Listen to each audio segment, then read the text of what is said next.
안녕하세요. 반갑습니다. 저는 온라인상에서 왕세호라고 합니다.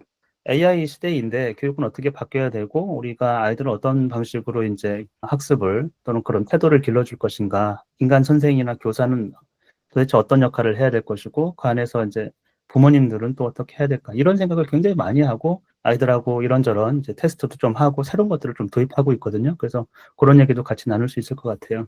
그래서 온라인에서 아이들이 학습을 하는 것이고 다 개별화돼서 자기 진도를 나가는 겁니다. 그러니까 똑같이 하는 건 없어요. 뭐 커리큘럼은 똑같긴 하지만 그리고 제가 가르치는 거를 절대 하지 않습니다. 이제 AI 시대 인간은 지식을 전달하는 일을 그렇게 할 필요가 없다는 생각을 해요. 또 컨텐츠도 굉장히 많기도 하고 그래서 좀 달리 운영하고 있어요. 이번 이제 3월부터는 세 가지 과목입니다. 수학과 고전 읽기고 이제 파이썬 프로그래밍, 그다음에 중등 수학 이렇게 세 가지 위주로 할 텐데 왜냐하면 제가 굉장히 중요하게 생각하는 것들이에요. 문해력이라고 하잖아요. 요즘 SNS와 이런 것들 때문에 문해력이 좀 떨어지는 경향도 있고 책을 좀 오히려 새로운 미디어 때문에 멀리하는 경향도 있는데 책은 아이들의 여러 가지 측면에서 굉장히 큰 도움이 되고 그건 책은 싫어할 이유가 별로 없거든요, 사실은. 그래서 그런 것들 같이 자연스럽게 그냥 고전을 아이들이 읽을 수 있는 그런 문화, 또 그런 기회, 그런 능력을 좀 주려고 하는 것이고 또 초등에서도 수학은 계속 중요해요. 기본 지식이라는 건 AI 시대도 굉장히 중요하거든요. 그런 게 받쳐지지 않으면 읽고 이해하고 오히려 수학이 더 중요해지는 거는 인공지능 시대는 더 그렇거든요. 기존에 뭐 꼬안의 문제를 빠른 시간에 빨리 맞춰야 된다 이런 것들은 아닌데 어쨌건 기본 수학은 굉장히 중요하다 생각해요. 파이썬 프로그래밍은 아이들이 일단 좋아해요. 그리고 굉장히 논리적이란 말이에요. 언어 자체가. 그리고 문제 해결 능력도 굉장히 잘 줄 수 있어요. 굉장히 복잡한 어떤 무엇을 만들 때 쪼개가지고 분석하고 결합하고 이런 것들을 하게 되거든요. 문제가 계속 나오고 문제 나오면 해결하려고 자기가 짰던 것들을 계속 생각하면서 논리력을 자연스럽게 기를 수가 있어요. 그래서 파이썬 프로그래밍은 사실 제가 볼 때는 수학보다 훨씬 더 쉽거든요. 아이들에게 지금. 그렇기 때문에 이거는 안 배울 필요가 별로 없고 배워서 좋을 것이다. 할 수 있는 게 엄청 많습니다. 지금은 제가 이 자료도 인공지능에게 부탁을 했어요. 초안은 인공지능이 만든 겁니다. 제가 어떻게 초안을 줬냐면 저는 그냥 산책하면서 녹음을 했어요. 제 음성을. 녹음을 해가지고 그걸 텍스트로 만들고 그거를 줘서 이제 자료를 만드는 거예요. 파워포인트를 쓰냐 그런 게 아니고 얘는 코드를 짭니다. 기계와 소통하는 그런 프로그래밍 언어를 익히면 다 비슷하기 때문에 새로운 거를 만든다거나 자기 것으로 만드는데 훨씬 더 잘할 수 있고 또 그런 문화를 만들 수 있기 때문에 파이썬 프로그래밍은 초등 고학년 때부터는 저는 했으면 좋겠다는 생각하고 지금 제가 바꾼 방식으로 아이들 스스로 할 수 있게끔 해주니까 훨씬 잘해요. 배우는 속도가 몇 배 더 좋은 것 같아요. 예전에 제가 실시간으로 만나가지고 하나씩 설명해주고 해봐. 그러면 에러가 나면 잠깐 멈췄다가 그거 봐주고 이런 식이 되니까 아이들도 집중력이 좀 유지하기가 좀 어려웠다고 하고 또 따라 쓰느라고 굉장히 힘들었다고 하는데 이제 영상을 보면서 자기 거 하고 저한테 이제 물어보면서 할 수 있기 때문에 또 인공지능을 또 이용하고 그런 방식이니까 훨씬 더 잘하고 거의 낙오자가 없어요. 전에는 낙오자 굉장히 많았습니다. 프로그래밍 언어를 가르칠 때. 근데 지금은 거의 없다고 보여지고 중등 수학은 이제 이때부터는 사고력 훈련을 할 수 있는 약간 그런 때거든요. 초등 때는 제가 볼 땐 좀 어렵고 힘들어해요. 근데 중등 때부터는 이제 추상적이고 이성적 영역을 활용할 수 있는 정도의 연령이 되기 때문에 중등 수학을 통해 가지고 이제 그런 것들을 좀 해볼 수 있다. 그리고 수학은 여전히 중요하잖아요. 다른 과목보다도. 그래서 중등 수학도 제가 하고 있습니다. 사실은 이제 중요한 건 세 가지죠. 어떻게 보면 자기주도 학습을 할 수 있어야 돼요. 주체적이고 그런 사람이 돼야 돼. AI 시대에는 확실하게 훨씬 더 주체성이 엄청 중요한 시대가 될 거거든요. 모든 판단의 주체가 내 개인이 돼야 되거든요. 기존처럼 수동적인 어떤 교육이 아니고 주체가 돼가지고 뭔가를 활동할 수 있는 그런 아이들로 커야 된다고 생각해요. 그러려고 하면은 첫 번째는 자기 여기 효능감이라고 되어 있는데 내가 효과적이고 뭔가를 잘할 수 있다는 느낌을 가지고 있어야 돼요. 그래서 미래를 긍정적으로 볼 수 있어야 돼요. 자기 능력에 대해서. 그래서 내가 원하는 거, 내가 목표로 한 거는 할 수 있다. 그럼 그거를 어떻게 할 수 있느냐? 성공 경험들을 자꾸 쌓아줘야 돼요. 아이들에게는. 다른 게 없습니다. 정말 잔소리하거나 다른 걸로 해가지고 아이들의 자기 효능감, 내가 유능한 사람이라는 느낌 그런 걸 줄 수가 없어요. 그리고 과목마다도 굉장히 달라요. 어떤 아이는 파이썬 같은 거는 굉장히 잘합니다. 또 파이썬에서 쪼개보면 게임 같은 거 굉장히 잘해, 만드는 거. 다른 건 자기 관심 밖에 있는 거는 뭐 하려고 안 하기 때문에 노력을. 그런 아이들이 이제 다른 교과 수학이나 이런 거에서 좀 처지죠. 근데 그런 아이들도 그런 건 수학이나 다른 것도 해야 되잖아요. 책도 읽어야 되고. 어떻게 할 거냐? 성공 경험을 높여주는 거 외에는 없어요. 그거를 저하고 부모님들이 같이 하는 거예요. 또 학생들 같이 하고 있는 공동체로서. 그거는 이제 노력의 가치를 인정해 주는 거거든요. 노력을 한 것을 기록하게 하고 그것의 가치를 계속 인정해 주는 거예요. 그래서 그런 사례를 이따가 한번 제가 말씀을 드릴게요. 그렇게 했을 때 자기 효능감도 생길 뿐만 아니고 자기 주도성을 가지고 할 수 있다라는 거거든요. 배울 수 있다. 대전제는 인간은 소셜하다라는 거예요. 사회적 존재라는 거예요. 그 태어날 때부터 그렇게 태어나요. 개미, 벌이 그냥 사회적 존재잖아요. 누가 가르치지 않아도 그렇게 구성돼 있어요. 그래서 아이들은 늘 관계를 엄청 신경 쓰고 예민해요. 누가 뭘 하지 않아도 그렇게 되는데, 그래서 그거를 좀 눈여겨서 많이 봐야 된다. 예전에는 관계라는 것보다는 이제 지식, 그런 것들을 위주로 봤다고 하면 능력, 이런 게 아니고 지금 이제 특히나 더 관계가 중요한데, 이 세 가지 학습의 중요한 주체로서 이 세 가지의 관계에 대해서 한번 살펴볼게요. 일단 학생은 주도적인 학생이 돼야 돼요. 주체성 있는 학생. 그거는 이루 말할 수가 없는 거예요. 그냥 주인의식을 갖고 있는 내 삶의 주인으로서 어떻게 할 것이냐, 그런 문제가 있긴 하지만 우리가 바라는 거는 자기 발로 스스로 설 수 있는 그런 사람이죠, 사실은. 그다음에 학부모는 뭐 학생과의 관계는 부모 자식 관계고 그거는 뭐 뗄래야 뗄 수가 없는데, 사실 요즘에는 어떤 느낌이 드냐면 어머니가 특히 선생님 역할을 하고 있어요. 그러니까 학습 관리뿐만 아니고 많은 통제를 하고 지식을 전달하기도 하고요. 사실 예전에 없는, 우리 시대만 해도 별로 없었던 그런 역할을 지금 하고 계시거든요. 문제집을 주고 언제까지 풀어라. 그러고 계속 관리를 하고 갈등하기도 하고, 어떤 애는 뭐 잘하지만 그렇지 않은 가정도 있고. 그래서 그런 것들을 좀 바꿔야 되는 시대예요. 왜냐하면 지식 전달은 그런 방식으로 할 필요가 전혀 없기 때문에 그래요. 제가 지금 온라인에서 가르친 지가 오래됐는데 올해부터 안 가르치겠다라는 거거든요. 그럼 무엇을 하느냐? 그럼 다른 역할이 생긴다라는 거예요. 그래서 저는 학생과 부모님 관계는 이제는 가르치고 직접적으로 관리하고 이런 걸 안 해도 된다. 그런 거를 이제 제 수업에서 같이 해봤으면 좋겠다는 생각이 들어요. 아이들이 자율적으로 뭔가 선택하는 거를 굉장히 지지해주고 성장을 지지해주고, 전인격적으로 보는 거는 부모 외에는 거의 없습니다. 저는 사실은 아이들의 소셜한 것도 보긴 하지만 주로 지적인 영역이에요. 아이가 인지적으로, 지적으로 잘 발달하고 있는지, 어디서 문제가 있는지 그런 거 위주로 보게 되죠. 선생이라는 역할은. 근데 부모님은 아이의 신체적 건강, 정서적 문제 이런 거 다 보게 되거든요. 그러니까 전인적으로 온전하게 보는 건 부모가 보지 않으면 절대 안 되는 것들이 있어요, 사실은. 그래서 그런 관계를 더 강화시켜주는, 그 고대에는 성년이 되기까지 노동으로부터 이렇게 벗어나서 학습을 할 수 있는, 그러니까 글을 읽고 쓰고 세물하고 이런 것들은 다 귀족만 했어요. 아주 소수의 귀족. 노동을 안 했단 말이죠. 부모가 직접적으로 가르쳤냐면 절대 안 가르쳤어요. 부모는 선생 역할을 안 했습니다. 귀족들은 선생을 붙여주든지, 특히 어머니는 무한 사랑이죠, 사실은. 아버지는 여러 자식 중에서 능력을 입증하라는 거거든요. 사회적 능력을 입증해라. 그러면 내가 내 지위와 부를 너에게 물려주겠다. 상속을 하겠다. 능력을 입증하지 않으면 안 돼요. 뭐 왕족이든 귀족이든 간에. 그래서 아버지는 사회로 나갔을 때 아들의 능력에 대해서 굉장히 신경을 쓰고, 어머니는 그러지 않았으면 좋겠는 거지. 그냥 사랑으로 보는 거거든요, 사실은. 어머니는 애가 사회 나가가지고 어떻게 될까 걱정하는 게 아니에요, 사실. 다칠까 걱정하지. 근데 지금은 산업화되고 그러다 보니까 어머니도 사회 나가가지고 네가 무슨 역할을 할지를 엄청 그러고 있어서 아이들이 이제 이중으로 시달리는 거죠, 사실은. 어떻게 보면은. 이제 예전으로 좀 돌아가도 괜찮다는 생각이 좀 들어요. 왜냐하면 AI가 교사 역할을 엄청 잘할 수도 있고, 또 부모는 이렇게 타이트하게 안 해도 돼요, 사실은. 효과적인 방법들도 있기 때문에. 그래서 예전처럼 사랑을 주고 전인적으로 좀 봐주는 그런 생각이 좀 들고요.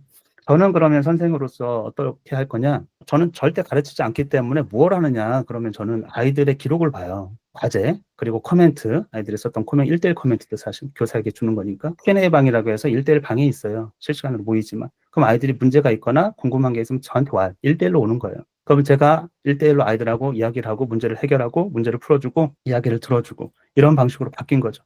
지식은 전달하지 않아요. 그러니까 아이들이 물어보면 지식을 제가 전달하는 거죠. 이거 왜 그런지 모르겠어. 이랬을 때 이렇게 생각해보고 저렇게 생각해보고 이런 큐를 주는 것이죠. 그러니까 저는 아이들을 조금 더 보고 이해하고 1대1 관계를 맺기 때문에 예전에 보지 못했던 것들을 많이 보게 돼요. 아이들에 대해서. 그리고 또 하나는 부모님하고 같이 아이에 대해서 고민하고 풀어갈 수 있는 그런 것들이 좀 많아요. 그런 관계를 좀 만들어려고 하는 거거든요. 노력을 좀 한다라는 건데, 데이터 기반의 피드백을 줄 수가 있어요. 제가 사이트를 만들었거든요. 거기에는 아이들의 기록이 공유돼요. 제 철학은 모든 기록은 함께 보는 거예요. 그러니까 지금은 다른 사람의 기록을 못 보고 내 점수 누가 확인 못하고 그러잖아요, 학교에서는. 왜냐하면 그거는 줄 세우는 기회가 한 번밖에 없고 그냥 성적이 끝이잖아요. 줄 세우게 되고. 그런데 저는 시험이나 다른 모든 것이 그냥 노력하면 올라가요. 시험도 2번, 3번 다시 볼 수가 있어요. 점점점 올라가는 걸 느끼고 어떤 학생은 뭐 5번 할 수 있지만 일주일에 어떤 학생은 2번 할 수 있으면 그거에 따라 자기 스스로 판단할 수 있기 때문에 모든 데이터는 공유되고 부모님도 다 볼 수가 있어요. 그래서 같이 실시간 데이터를 보면서 아이가 어떻게 하고 있는지를 알기 때문에 서로 진실되게 이야기하면서 아이를 이끌어 줄 수가 있죠. 방법이 저는 없다고 생각해요. 노력의 가치를 인정해 주는 것 외에는. 그러니까 칭찬 포인트를 잘 찾아야 돼요. 부모님들은 어떻게 그렇게 기가 막히게 애가 못하는 것만 찾거든요. 부족한 거. 그래서 부족한 거를 만회하면 잘 될 거라 생각하는 거죠. 근데 그거는 고쳐지지도 않고 굉장히 어려운 일이고 칭찬함으로써 인정해 줌으로써 변화를 모색할 수가 있어요. 진짜 그럴 때는 변화하거든요. 근데 그게 어렵다고 생각하지만 같이 하고 데이터를 보기 때문에 이게 조금 케이스들이 나타나고 있다. 보셔도 괜찮을 것 같고요. 그리고 제가 이제 아이들도 1대1로 보기 때문에 어느 정도는 어떤 특정 아이들에게 맞춰가지고 내가 상담도 하고 이야기도 들어줘야 되고 학부모하고 또 얘기를 해줘야 되고 얘 설계를 이런 방식으로 해야겠다라는 것들을 이제 갖게 돼요. 자연스럽게. 교감이 생기기 때문에. 그렇게 해서 이제 각자의 역할과 관계 속에서 문제를 좀 소셜한 속에서 문제를 풀어보자는 거고요. 그 인간은요, 우리가 다 어떤 게 좋은지 다 알거든요. 제가 아침 6시에 새벽에 이제 챗GPT 이용해가지고 영어 공부하자고 모았어요. 처음에 37명 모았고, 그 다음에 2차로 이제 2년 뒤에 한 20명 정도 하여튼 다시 모았어요. 잘 할 것 같습니까? 한 손가락이에요. 한 손가락 남은 거는. 그러니까 인간은 그래, 나를 위해서는 내가 영어 공부해야지. 좋은 툴도 있어. 챗GPT는 아니면 인공지능은 영어 대화를 나에 맞춰서 엄청 해주거든요. 엄청 저렴하게. 예전에는 그럼 이루 말할 수가 없어요. 뭐 1시간 원어민하고 대화하면 얼마를 써야 됩니까? 그 자체가 돈이. 엄청 비쌌거든요. 근데 지금은 그렇지 않아요. 근데 안 해요. 노력 안 합니다. 나를 위해서 꾸준하게 투자? 왜냐하면 내가 1시간 들여서 뭔가 결과가 나오는 게 아니고 1년, 2년 해야 되는 일에 대해서 좋은지는 알지만 투자를 하느냐? 안 해요. 어른도 안 해요. 제가 볼 땐 많으면 10%예요. 아이들은 안 하죠. 안 합니다. 똑같은 확률로 안 합니다. 상위 10%는 하는 거고 나머지는 안 해요. 아무리 좋은 툴을 갖다 놔도. 뭐 담배를 끊든 내 행동을 변화하는 건 정말 어렵습니다. 근데 학자들은 변할 가능성. 그것이 어떤 환경에서 되느냐 하면 소셜한 환경에서 가능하다라는 거예요. 그러니까 인간은 소셜한 존재이기 때문에 동기유발이 스스로는 안 돼도 사회적 관계 속에서는 된다라는 거예요. 예를 들면 나폴레옹이 그런 거 많이 잘했지 않습니까? 돈이 없어, 국가에. 예를 들면 공헌한 사람에게 뭔가를 줘야 되는데 돈은 줄 수 없어. 그럼 뭘 줍니까? 훈장 하나 주는 거예요. 동기유발에 도움이 될까요? 당연히 엄청 도움됩니다. 인간은. 그걸 하나 붙이고 다니면. 그 뭡니까? 사회적으로 인정받는 거 외에는 없어요. 근데 그거를 위해서 목숨도 희생하거든요. 인간이란 존재 자체가. 그래서 그거를 뭐 악용하자는 건 아니고 인간은 원래 내가 사회 속에서 어떻게 인정받는지를 굉장히 추구를 하고 있기 때문에 그거를 통해 가지고, 그러니까 공동체가 필요한 거예요. 사실 학습 공동체가. 그래서 그 속에서 인정받는 존재로서 해주면 그게 동기유발에 굉장히 큰 도움이 되고 행동을 바꾸는데 현재 과학적으로 드러나는 어떤 거라는 거예요. 사회적인 관계 속에서, 환경 속에서 변화를 모색할 수 있다는, 그게 훨씬 더 잘 된다라는 거예요. 그냥 내가 각오하고 혼자서 마음 먹고 되기는 좀 어렵다라는 거죠. 제가 이제 3가지 과목 얘기를 할 건데, 첫 번째는 이제 온라인에서 같이 화상 강의실, 지금 우리 모인 것처럼 모여요. 정해진 시간에. 그건 굉장히 중요합니다. 그냥 아이에게 여러분이, 어머니가 몇 시부터 몇 시까지 공부해야 합니까? 그럼 또 계속 관리해야 되잖아요. 왜 안 하냐, 뭐. 근데 약속돼 있으면 한다라는 거예요. 인간은. 그 시간에 그걸 하는 거야. 그냥 같이 모이는 거거든요. 온라인에. 그렇게 해서 정해진 시간에 모여서 이제 50분 같이 듣게 되는데 늘 저는 1대1 방에 있어요. 그래서 아이들이 필요하면 늘 여기로 오면 돼요. 공지를 합니다. 처음 이제 시작할 때부터. 문제가 있거나 궁금한 게 있으면 일로 들어와. 그럼 이제 1대1로 해소하기 때문에 이로 말할 수 없는 장점이 생기는 거예요. 여러분이 예전에 우리 교실 생각해 보세요. 선생님이 가르치지는 않아. 우리가 이제 배울 거 컨텐츠는 다 온라인에 있고. 근데 내가 문제가 있거나 상담할 게 있으면 선생님을 굉장히 쉽게 찾아간다고 생각해 보세요. 그리고 문제 하나 해결하고.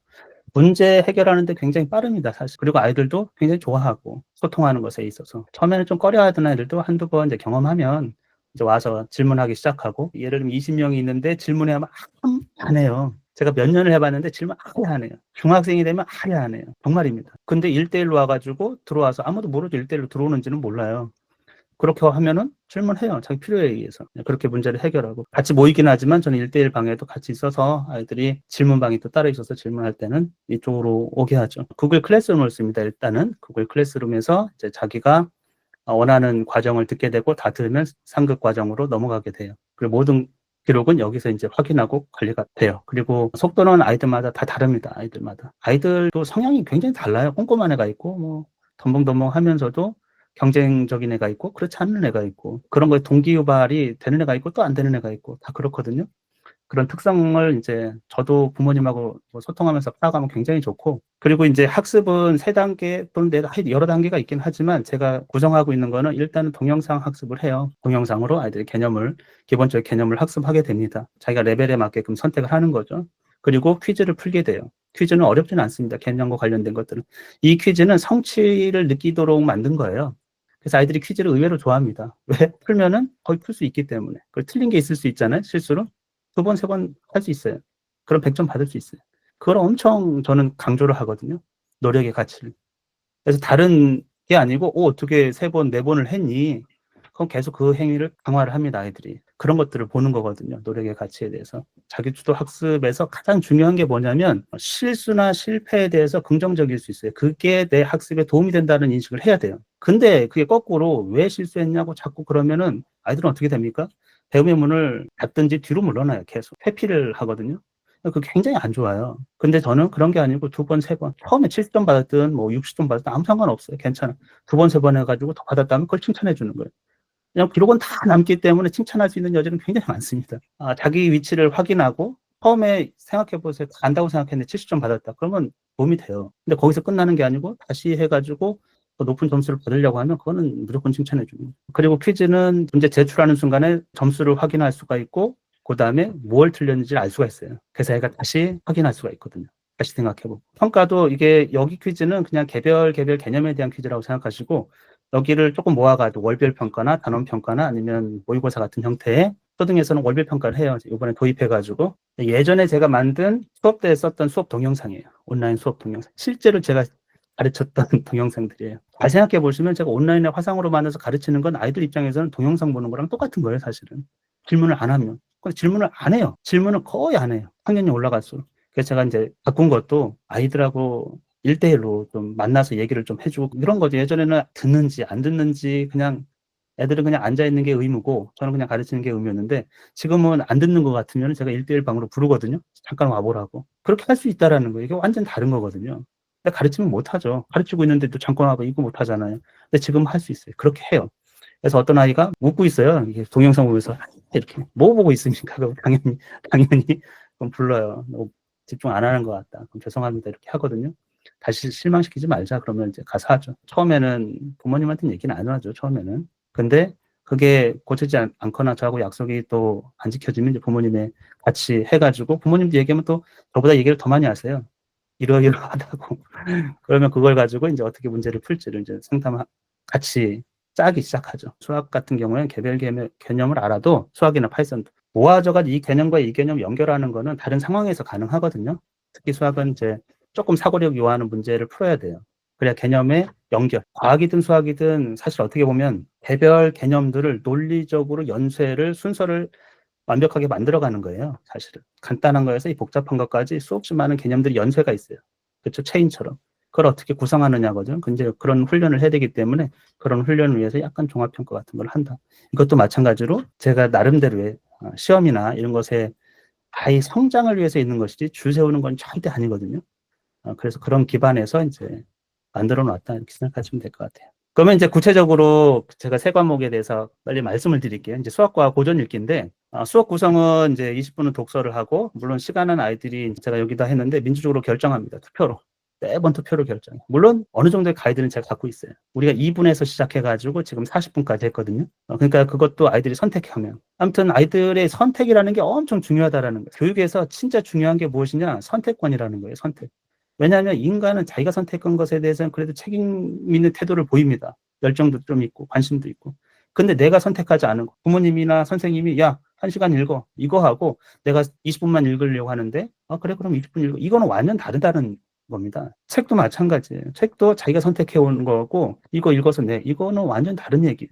내가 이거 읽고 싶은데 그걸 읽어서 하는 거는 근본적으로 달라요. 독서에서도 가장 학자들이 중요하게 보는 거는 책을 누가 선택하느냐예요. 그러니까 우리는 추천을 해줄 수 있어요. 몇 권에. 이거 한번 어떤 거 읽어볼래? 이렇게 할 수 있는데 선택권 자체가 없는 상황을 만든다든지, 그러면 여러분들 생각해 보세요. 일을 하는데 선택권이 없어. 이 일 해. 아, 이거 아닌 것 같은데 해. 몇 번 강요당하면은 어떻게 됩니까? 거부하죠, 사실은. 마음속으로, 심적으로. 그러니까 자동적으로 그렇게 되는 거예요. 그리고 5분 쉬고, 5분 쉬고요. 5분 1초 쉬기도 하고, 5분 5초 쉬기도 하고, 5분 10초 쉬기도 해요. 우리가 볼 때는 아무 차이가 없는데 아이들에게는 있어요. 선생님의 관대함이 될 수도 있고, 우리를 어떤 아이가 조금 더 쉬고 싶어요. 그래? 그러면 네 의견을 들어서 5분 5초 내가 오늘 해줄 수 있는 최대치야.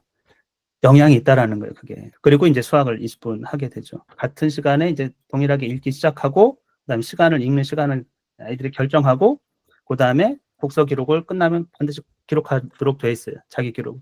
사실 이 시간에 왔는데 기록이 없다. 그거는 딴짓한 거거든요. 엄밀한 얘기로 하면. 그렇지 않습니까? 그럼 부모님들도 다 공유가 돼요. 보실 수 있어요. 처음에 몇 번은 그렇게 하는 것에 대해서는 이제 왜 그렇지? 인지를 하고, 그러면 엉뚱한 얘기도 많이 합니다. 뭐 책을 잃어버렸어요. 뭐 했는데 기록이 안 됐네요. 뭐 여러 가지 할 수 있지만 부모님하고 얘기를 해보면 그거는 상황을 파악할 수가 있거든요. 그리고 나서는 이제 퀴즈를 풉니다. 한 권을 다 완독했으면. 퀴즈도 마찬가지예요. 성취와 즐거움과 재미를 위해서 제가 만든 거예요. 골탕 먹이고 줄 세우려고 순위를 정하려고 한 건 절대 아닙니다. 예전에 제가 우리 아들이 독서 퀴즈를 학교에서 한다고 해서 봤는데 너무 이건 디테일한 거예요. 그 책을 이제 학교에서 선정한 거고, 독서 퀴즈가. 우리가 책을 읽는다라는 거는 그런 디테일함을 구별해서 기억하는 건 아무 소용이 없잖아요, 사실은. 책의 가치라는 거는. 그래서 그런 문제는 내지는 않고, 하여튼 아이들이 읽으면 이해할 수 있는, 그래서 아이들이 좋아합니다. 퀴즈를 더 풀고 싶어요. 희한하게도 그래요. 그래서 다 읽으면 저한테 퀴즈 풀어도 돼요? 이렇게 물어봐요. 그럼 풀어. 그러면 좋다고 또 Q&A 방에서 와가지고 그런 얘기를 허가를 받으려고 하는 애들이 있거든요. 그럼 뭐 인정해주면 되죠. 해봐 그러면 좋다고 하고 두 번, 세 번 해서 100점 맞는 그런 것들을 자꾸 연습하는 거죠. 그리고 이제 수학 같은 경우에는 개별 영상 학습을 하고 퀴즈도 아까 얘기 좀 반복해서 풀 수 있습니다. 이따 한번 보여드리면 아이들이 얼마나 여러 번 하는지를 보실 수 있을 거예요. 월별 평가를 보고 있습니다. 월별 평가는 좀 어려워요. 평균이 한 70점 정도 되거든요. 근데 아이들이 이제 조금씩 올리죠. 노력의 가치를 좀 인정해주는 쪽으로 가고 있다. 여기 보시면 이제 학습 마법 포털이라서 통계, 아이들 기록 관리 이런 것들을 다 같이 볼 수 있는 거고요. 월별 평가가 있고 매달 이제 요것도 제가 아이들에게 물어서 했어요. 얼마나 시험이나 수학 테스트를 봤으면 좋겠니? 그랬더니 이제 한 달에 한 번을 원하더라고요. 근데 안 보는 것보다 보는 걸 원해요. 신기하죠? 그리고 일주일에 한 번씩 보자는 애들도 있고 2주에 한 번 보자는 애도 있는데 다수 해봐야 절반 조금 넘는 수치가 한 달에 한 번은 보자. 이렇게 해가지고 월별 평가를 보는 거고 월별 평가도 보시면 그렇게 쉽지는 않습니다. 이렇게 해가지고 평가를 이걸 가지고 이제 여기다가 쓰면 OMR 카드처럼 쓰는 거죠. 그러면 이제 자동 채점이 돼요. 바로 끝나고 나서 확인할 수가 있고 아이들은 영상을 보죠. 이렇게 순서대로 그 영상을 보고 완료하고 제출하면 이제 그것들이 다 카운트가 돼요. 영상 끝나고 나서는 이제 한 개념 단위로 알았으면 이제 퀴즈를 다시 확인해서 퀴즈를 풀게 됩니다. 그리고 제출하게 되고 그런 것들이 이제 다 쌓이게 되는 거예요. 그래서 여기 결국에는 학습 마법 포털인데 여기서 보면은 여기 이제 부모님들 같이 볼 수 있는 거예요. 클래스룸은 부모님이 다 같이 볼 수 있습니다. 왜냐하면 부모님이 아이디를 만들어 주잖아요. 구글 아이디를. 그래서 들어가셔서 확인할 수가 있고 그러면 여기는 이제 독서와 관련된 것들이거든요. 책 왕국. 개념은 아이들이 하나씩 읽는 게 다 모든 것들이 이제 여기 표현이 돼요. 아이들이 읽었던 것들이.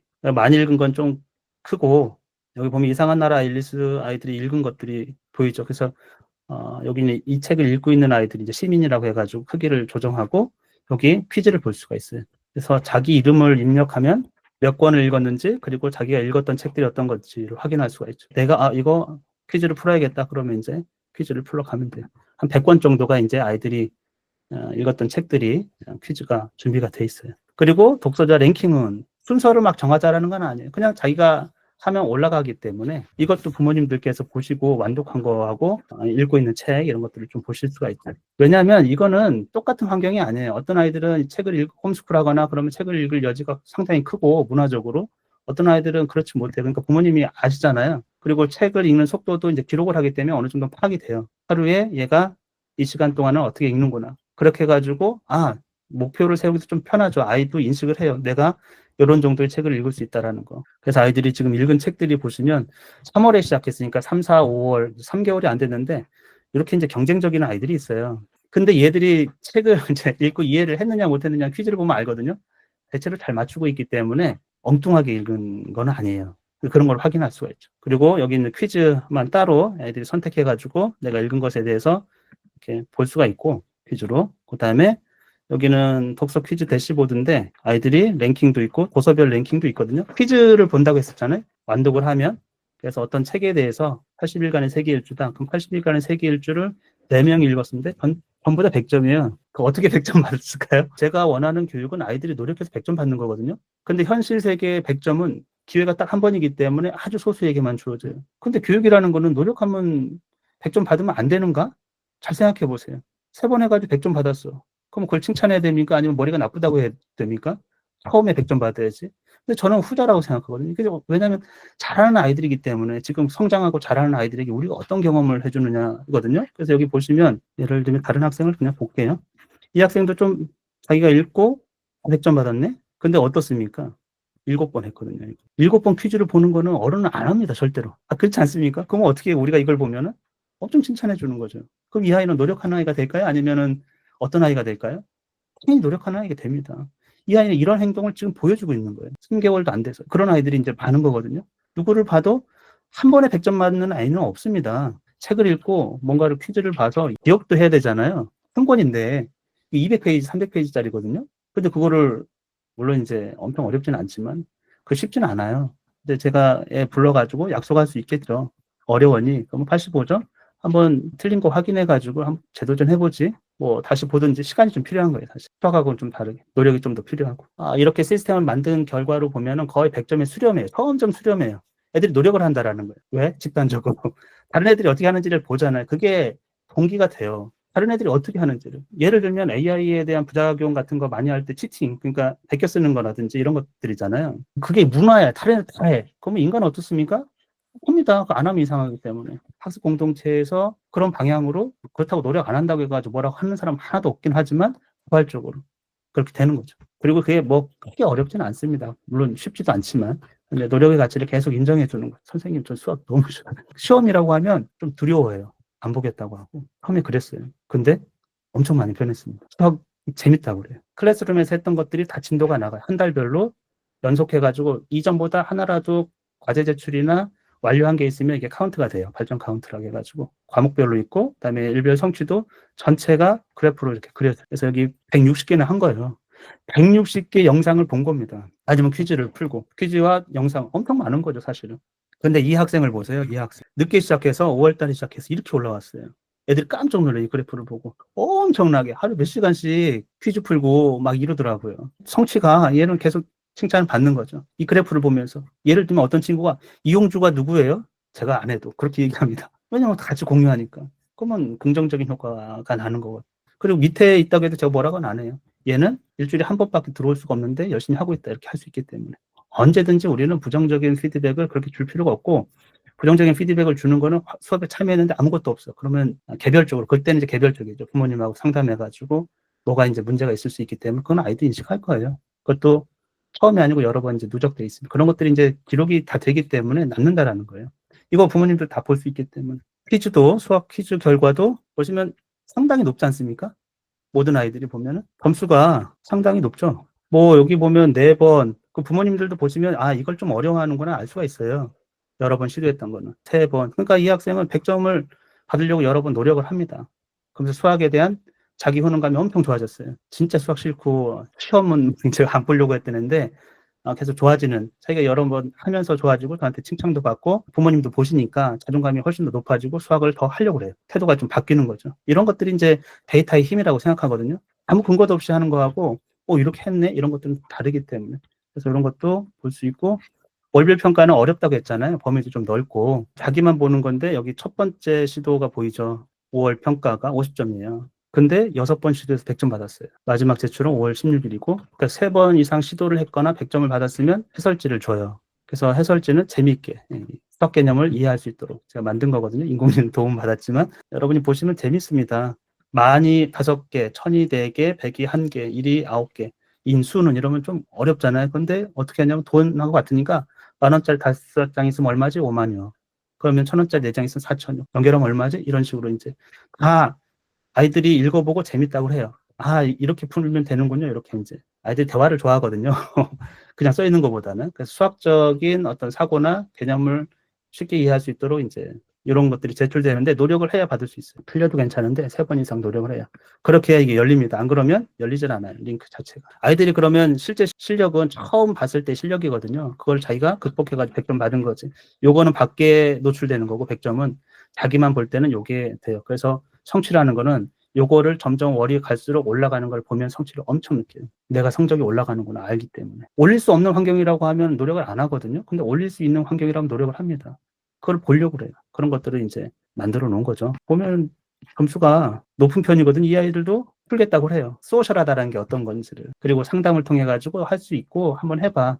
3번 있으면 해설지도 제공되기 때문에 100점 받을 수 있을 거야. 그런 것들을 이제 노력의 가치를 자꾸 인정해 주는 거죠. 점점점 100점으로 수렴합니다. 시간이 가면 갈수록. 이상이 이제 초등 아이들을 대상으로 한 수학과 고전 읽기였고, 반복적인 게 있기 때문에 반복적인 건 바로 다른 과목에서는 좀 넘어가도록 할게요. 파이썬 프로그래밍인데, 파이썬 프로그래밍은 이제 처음 파이썬으로 대부분 아이들이 지금 다른 데서 따오질 않기 때문에 시작을 해가지고 이제 4단계를 거쳐가지고 완료를 하게 돼요. 처음에는 이게 하나에 각 6개월씩이었거든요. 근데 지금 어떤 현상이 있냐면 3개월도 안 돼가지고 이제 심화로 넘어가는 애들이 있어요. 흥미를 느끼는 애들이에요. 그래서 자꾸 하는 애들이에요. 파이썬 같은 경우에는 탈락률이 굉장히 많았어요. 중간에서 재미없고 힘들다고. 우리 프로그래밍 언어를 아이들이 배울 때 블록 코딩이 아니잖아요. 직접 써야 되고 뭐 영타도 해야 되고 조금 뭐 점 하나 안 찍고 스펠 틀리면 에러 나고 에러 왜 났는지 모르고 기다려야 되니까 제가 뭐 1대1 코칭을 안 하잖아요. 그 당시에는 계속 보고 그러니까 애들이 답답해가지고 꼭 막히는 게 여러 번 있으면 아이들이 흥미를 떨어뜨려요. 성취가 없다고 생각하기 때문에 그걸 해결해야 되는데 그런 방법이 좀 없었던 거죠. 근데 지금은 제가 1대1로 코칭을 하니까 해소하면서 문제를 해결할 때마다 성취를 느끼기 때문에 부모님께서 저한테 줬는데 얘가 어쩐지 요즘에 새벽에 일찍 일어나가지고 자발적으로 시키지도 않았는데 파이썬을 하고 있다. 왜 얘가 이러고 있지? 궁금했대라는 거예요. 그래서 제가 이제 이거를 바꾸고 부모님들 이제 모아서 세미나를 했거든요. 이런 시스템이 적용되고 있다니까 이제 그때 이해를 하셨다고. 애가 왜 그렇게 하려고 하는지 흥미를 느끼고 또 자기 목표 나름대로가 있는 거예요. 성취도도 있고 여러 가지가 있잖아요. 랭킹도 있고. 아까 안 보여드렸나? 저기 보면은 수학에서도 여기 보면은 요런 게 있어요. 자기만 보는 거예요. 그래서 다음에 뭘 해야 되는지 미션들.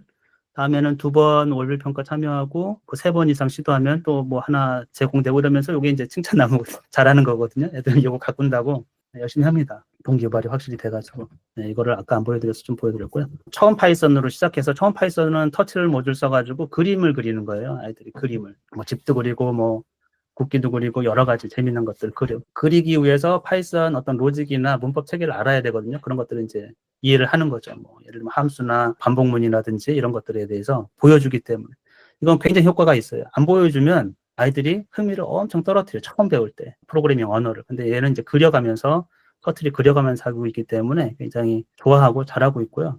그 다음에 끝나면 이제 게임 프로젝트를 만듭니다. 좀 복잡한 게임들을 만들어요. 아이들이 대부분 여기까지는 흥미를 굉장히 있어하고 이제 로지컬하게 좀 생각을 좀 해야 되죠. 코드가 이제 몇백 줄로 복잡해지기 때문에 실력이 많이 올라와요. 그리고 심화는 데이터 사이언스 할 때 파이썬을 배운다는 건 사실 데이터를 다루는 거거든요. 인공지능과. 그래서 그런 걸 하기 위해서 데이터를 좀 다루는 데이터 형을 바꾸고 우리가 원하는 대로 하고 입력하고 출력하고 그리고 UI, TK 인터를 통해 가지고 프로그램을 만드는 거예요. UI도 만들고 그리고 저장을 하고 저장된 걸 불러오고 이제 파일을 이런 것들을 이제 배우게 되죠. 그다음에 파이썬 수학은 중등 수학 개념을 파이썬 코드로 짜보는 거예요. 약간 알고리즘 약간 그런 거랑 비슷하거든요. 알고리즘 시험에 나오는 것처럼 이제 사고하고 수학의 개념을 뭐 사실 최대공약수, 최소공배수를 배울 때는 뭐 소인수분해 한다고 하지만 그걸 코드로 짜봐. 그러면 달리 좀 생각을 해봐야 되거든요. 로직을 짜야 되고 그래서 그런 것들을 좀 다루고 그래프를 그린다든지 이런 것들도 다루게 됩니다. 전에는 6개월에 하나씩 했던 거를 지금은 6개월이면 3개, 4개 요걸 다 할 정도의 애들이 생기는 것 같아요. 집중도가 훨씬 더 좋다라는 거예요. 제가 이제 쓰는 거는 블록 코딩도 만들었어요. 직접. 그래가지고 아이들이 우리가 지금 배우는 코드에 대해서 이렇게 클릭하고 뭐 이렇게 해가지고 활동을 통해서 문법 체계나 파이썬에 좀 익숙해지도록 그렇게 만들었고 또 소크라테스 대화를 통해서 아이들이 이론적으로 그 개념을 한번 읽어보고 접할 수 있도록. 그러니까 영상만 보면은 빠지는 부분이 많아요. 이 영상에서 뭔 얘기 했는데도 전혀 뭐 캐치를 못 한다든지 그런 것들이 굉장히 많거든요. 그래서 문서를 좀 읽을 만한 그런 것들을 좀 제공해 주고 있고, 그리고 이것도 이제 퀴즈를 봅니다.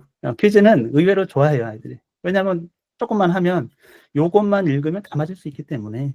그래서 다시 확인해 가지고 두 번, 세 번 제출할 수 있기 때문에 그런 방식으로 이루어졌어요. 아까 보여줬던 거 여러 가지 그런 것들이 이제 시각화돼 가지고 통계를 볼 수 있습니다. 파이썬도 잠깐 살펴보면 처음 파이썬 같은 경우에는 과제는 자기가 한 거를 제출하도록 돼 있어요. 그래서 제가 그걸 봅니다. 애들이 작업한 소스를 제가 매일 봐요. 이 시간이 엄청 많이 걸려요. 사실 저한테는. 가르치고 준비하는 그런 시간은 없어도 아이들이 짠 코드를 본다라는 거죠. 그리고 거기에다 아이들이 이제 질문을 할 수도 있기 때문에 제출하면서 제출하고 채점을 하고 제가 이제 코멘트를 계속 쓰죠. 얘들이 이제 질문하거나 뭐 이런 것들이 있으면 이것도 보면은 많이 진도를 나가서 코드 잘 짰다고 벌써 얘는 칭찬받고 싶어 하는 모드거든요. 그렇지 않습니까? 그럼 부모님들도 이거 보실 수 있을 텐데, 그러면 저도 이제 보죠. 클릭해가지고 얘가 코드를 어떻게 짰는지, 그리고 예전보다 훨씬 더, 와, 나아졌으면 이것도 코멘트를 써주고 수업 시간에도, 와, 너 잘 짰던데 이렇게 한마디 해주면 자존감이 올라가요. 더 하려고 하고. 동기유발이라는 거는 늘 이런 방식으로 우리가 이제 환경을 구성해주면 아이들이 더 몰입해서 짜는 경향이 있다라는 거예요. 저는 하나하나 다 보고 다 코멘트를 합니다. 그럼 아이들이 점점 교사에게 자꾸 이제 뭔가를 쓰기 시작하죠. 자기를 알아달라고 한다든지 어떤 게 어렵다든지 이런 것들을 보면 제가 얘가 어떤 거 어려워서 못한다고 하면은 제가 그걸 보고 이제 부르죠. 여기 사실 소스에 오류가 있어가지고 제가 스스로 고쳐보라고 한번 얘기를 했고, 그걸 확인합니다. 수업 시간에 고쳤냐고. 고쳤다고, 잘했다고 하죠. 그런 이제 활동들을 제가 하고 있는 거죠. 과제를 다 제출해야 된다는 거예요.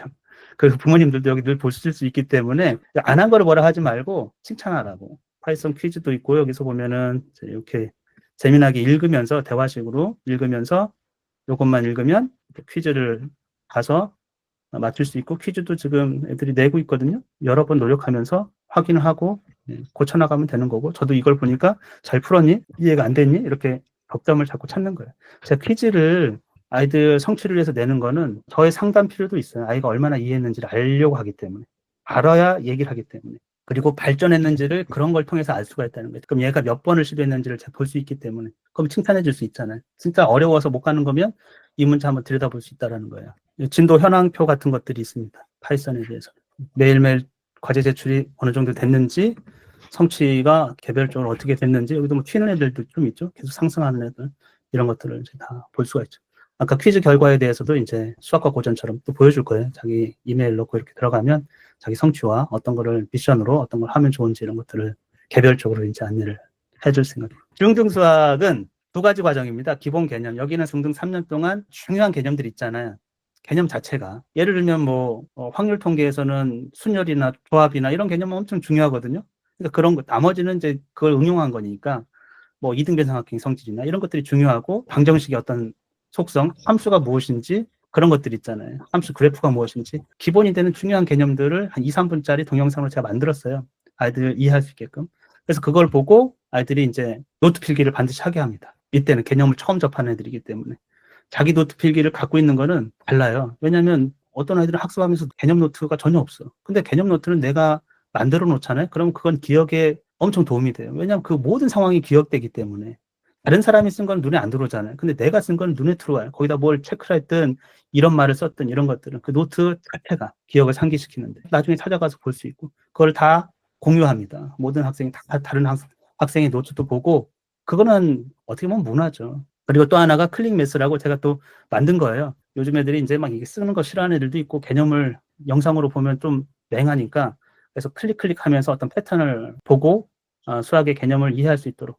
이것도 하나 만드는데 어떤 건 8시간 걸리기도 하고, 시간이 좀 많이 걸리거든요. 근데 그거를 이제 거의 시간이 좀 있으면 완성할 것 같아요. 그래서 아이들이 이것도 반응이 좋습니다. 클릭하면서 수학의 패턴을 보는 거, 그리고 노트를 제출하는 거, 그 다음에 단원 평가를 보는 거죠. 이게 다 끝나면 요거는 이제 중1, 2, 3학년에서 해야 되는 핵심 개념들에 대한 자기 체계를, 중요한 것만, 자질구레한 게 아니고 중요한 것만 이제 이해할 수 있도록 해주고, 이제 절대 개념으로 넘어가서, 절대 개념은 교재가 있어요. 중등 교재. 그걸 교재를 보면서 문제 풀 수도 있고, 여기서 단원 평가하고 또 모의고사를 두고 있거든요. 그래서 범위도 굉장히 길고 문제도 난이도도 상당히 어려운. 이것도 로직은 비슷해요. 아이들의 시험은 무조건 여러 번 볼 수 있어요. 그리고 모르면 저한테 올 수 있습니다. 1:1 강의 있기 때문에. 그리고 3번 이상이면 해설지가 제공돼요. 해설지도 제가 아주 심혈을 기울여서 만들었어요. 해설지가 30페이지입니다. 20문제짜리가. 그럼 해설지는 못 보셨을 거예요. 인공지능의 도움을 받아서 제가 검수를 하죠. 제가 유념을 하는 거는 이거를 그냥 자연스럽게 읽으면 수학적 사고를 기를 수 있도록 해줬어요. 보통 아이들이 기본 개념을 이해해도 문제를 전혀 못 풀어요. 그러니까 사고가 안 되는 거예요. 이거를 어떻게 문제를 해석해가지고 이 문제를 어떻게 다른 개념들을 연결하는지를 모르기 때문에 이걸 계속 설명하는 거죠. 하나하나 읽어보면 야, 이건 이렇게 생각해봐. 그러니까 아주 쉬운 거부터 문제 요지를 하려면 1일 때는 얼마지? 3일 때는 얼마였을까? 이렇게 하고 규칙성을 찾아보고 그럼 이거를 수학적으로 표현할 수 있을까? 이런 식으로 계속 단계별로 설명을 해서 자연스럽게 베이스가 없더라도 읽어보면 이렇구나 이렇게 이제 이해할 수 있도록 구성을 했죠. 그러니까 상세설도라고 생각하면 돼요. 이것도 3번 이상 보면 제공이 자동으로 되는 거고 아이들은 100점 받으려고 이제 노력하는 그런 걸로 만들죠. 근데 해보면 초등학생보다 노력을 덜 합니다. 초등 애들은 100점 받으려고 해요. 중등 애들은 그런 문화가 안 돼 있어요. 시험에 대해서. 그러니까 성취가 없는 거예요. 수준이 70점이면 계속 70점 머무는 이유는 뭡니까? 어려운 문제 안 봐요. 틀린 문제 안 봐. 시험 끝나면은. 놀러 가지. 이걸로 만족하고 놀러 가고. 그런 거예요. 왜냐하면 시험이라는 게 한 번 끝났는데 뭘 다시 봐. 그게 내가 다시 봐가지고 뭐 바꿀 수 있으면 다시 보겠지만 우리 시스템이 그렇지가 않잖아요. 그러니까 아이들은 그런 패턴을 안 보여요. 그래서 이것도 사회화된 어떻게 학습된 약간 무능 비슷하다고 저는 생각하거든요. 노력에 대해서 아이들도 머리가 좋기 때문에 어떤 걸 노력해야 되는지 그 시스템 안에서 탐구를 한단 말이에요. 이거 노력해도 소용없으면 시험 끝나고 다시 보는 게 소용없으면 안 보죠. 사실 시간 아깝지. 친구하고 놀러 갈 생각하죠. 근데 만약에 끝나고 다시 봐서 정적 올린다고 다 볼 거예요, 아마도. 어느 학교에서 중간고사 봤는데 성적이 쭉 나왔죠. 한 번 더 찬스를 주겠어. 완전 포기가 아니라고 하면 다시 보려고 하지 않겠습니까? 물론 그럴 때 우리는 이제 공정성 얘기를 엄청 할 거예요. 그러니까 저는 교육에서 지금 공정성이라는 게 너무 싫어요, 사실은. 왜냐하면 교육의 가치는 줄 세우는 게 아니거든요. 이 줄 세운다라는 게 노력의 가치에 대해서 줄 세우는 게 공정성이라고 생각하는 거예요, 사람들은. 공정하지 않다고 생각하는 거죠. 근데 저는 그게 과연 왜 교육에서 그렇게 큰 가치를 부여해야 되는지를 잘 모르겠어요, 사실은. 아무튼 저는 그런 건 없다. 처음에 100점 받든 3번에서 100점 받든 똑같은 가치다. 오히려 저는 거꾸로 3번에서 100점 받은 걸 더 칭찬해 주기 때문에 물론 그렇다고 해서 매번 100점 맞는 애를 칭찬 안 하는 건 아닙니다. 불러가지고 인정해 주는 거죠. 이렇게. 어떻게 이렇게 잘하니? 이런 식으로. 그런 거 인정 안 해주면 동기가 좀 떨어질 수가 있어요. 공부 잘하는 애들도 매번 100점 받는데 그게 인정 너무 당연한 거고 그러면은 그것도 불안 증세가 있고 인정 못 받는다 생각하면 그렇지 않습니까? 중등 수학도 잠깐만 보여드리면 과제는 늘 제출합니다. 과제는 별도의 활동을 하라고 안 해요.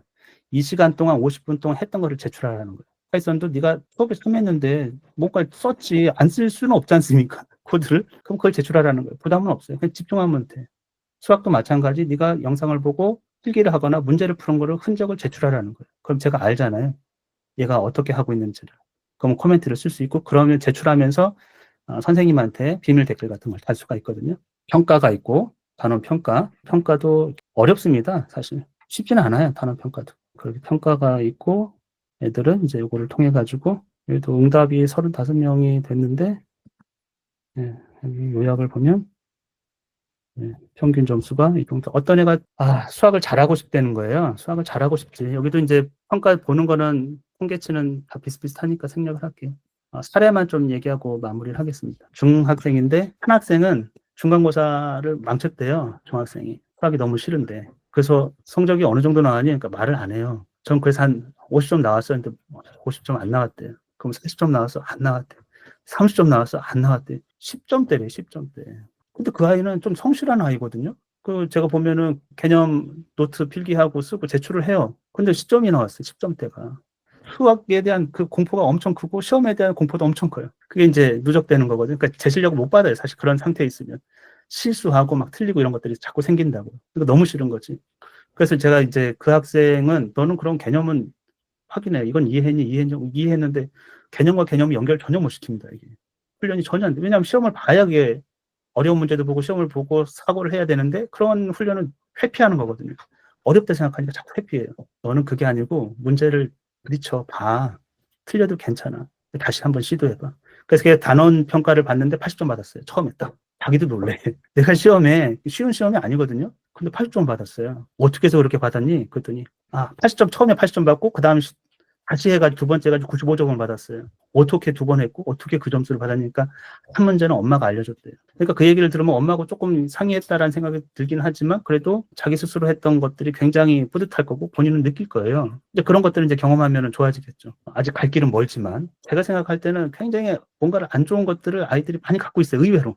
애들 개별 만나보면 우리 교육 현장에서 우리가 애들이 초등 6년 다니고 또 중고등학교 6년 다니면서 보면은 능력이 유능할 능력을 줘야 되는데 이게 지금 교육이 너무 극단적인 경쟁과 뭐 이런 걸로 되다 보니까 이 부작용이 사실 눈에 보이지 않는 게 상당히 많죠. 또 하나 학생은 이제 중학교 2학년인데 성실해요, 그 아이도. 그래서 개념도 잘 쓰고 그래서 잘할 줄 알았어요. 근데 중간고사 성적이 그 전에도 마찬가지고 40점대, 40점. 그래서 제가 이제 모의고사랑 개별적으로 아이들이 필요하는 주거든요.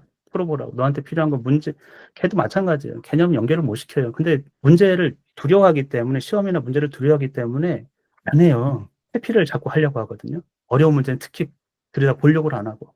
근데 어려운 문제도 자기가 해가지고 여러 번 생각해가지고 그 논리적 사고를 구성하기 시작하면 극복되거든요. 살살 해가지고 문제를 풀어보게 하고 좋아졌어요. 그래서 2번 연속 80점대 이상을 맞더라고요. 점점 좋아지는 거예요. 그러니까 정서적으로 이제 시험에 대해서 점점 좋아지는 걸 이제 훈련하는 거죠, 사실은. 그리고 그 애가 하는 게 저한테 그랬어요. 선생님, 저는 이건 도저히 2번, 3번 해도 안 될 것 같아요. 이래요.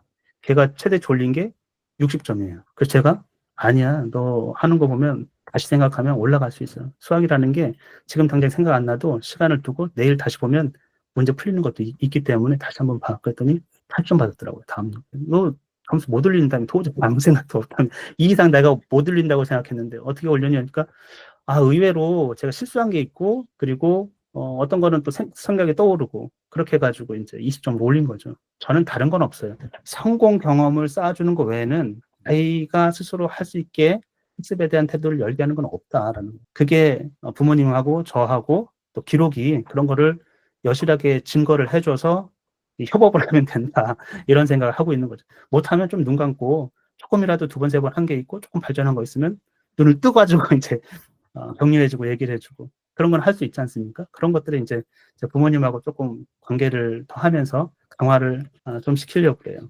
더 많은 사례들도 있지만 하나하나 하자면 끝이 없을 것 같고 수고 많으셨습니다.